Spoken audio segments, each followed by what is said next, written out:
Баршаңызға сәлем, менің каналыма қош келдіңіз.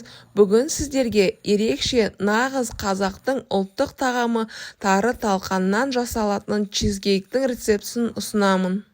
Өте дәмді әрі тойымды чизкейкті міндетті түрде жасап көріңіз. Қазір ораза айы болғандықтан күні бойы тоқ болып жүру үшін сәресіне шаймен бірге осы тәттіні жасап көруге кеңес беремін. Дәмі соңында ерекше, сөзбен айтып жеткізу мүмкін емес, сондықтан жасап көріңіз. Ең алдымен тарыны жылы суда бірнеше рет суы тазарғанға дейін жақсылап жуып аламыз. Осылай ситаға салып 7-8 рет қасықпен араластырып отырып жудым. Кірі осылай шығады. Бөлек ыдысқа қайнап тұрған сүтті құямыз, оның үстіне жуып алған тарыны саламыз. Сүт міндетті түрде қайнап тұрған ыстық сүт болу керек. Осы массамызға қант саламыз, тұз саламыз. Қант пен тұз ерігенше жақсылап араластырамыз. Тарелкамен жауып 1 сағат бұқтырып қоямыз. Енді бөлек ыдысымыздағы талқанға қант саламыз, тұз саламыз. Жылы сары майды салып, бөлме температурасындағы қолымызбен жақсылап біріккенше араластырамыз. Осылай видеода көрсетілгендей талқан жақсы бірігуі керек. Чизкейктің негізгі основасы осымен дайын. Енді противенге фольга төсеп 20 немесе 22 диаметрлік формамызды дайындаймыз. Мен чизкейк биік болу үшін 20 диаметрлік етіп жасадым. Енді жаңағы дайын болған талқанымызды осылай жақсылап біркелкі етіп төсеп шығамыз. Основамызды тегіс ыдыспен үстінен басып шығамыз. Керекті ингредиенттердің мөлшерін описание бөлімінде жазып қалдырамын. Достар, сіздерге видеом пайдалы болса, лайк басып, каналыма тіркеліп алыңыз.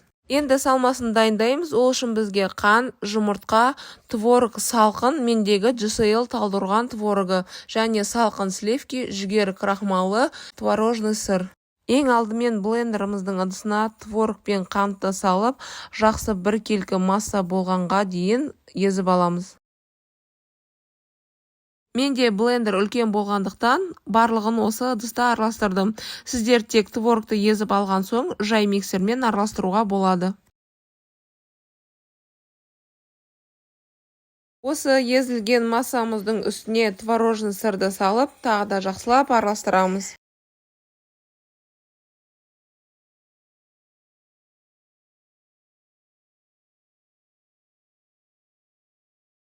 Араластырып жатқан ыдыстың шетіндегі массаны силиконды лопатканың көмегімен жинай отырып араластырамыз. Массамызға жұмыртқаны біртіндеп салып араластырамыз. Содан кейін жүгері крахмалын салып, тағы да жақсылап араластырамыз. Массамыз біркелкі толық жақсылап араласқаннан кейін салқын 33%-дан жоғары сливкимізді құйып тағы да араластырамыз.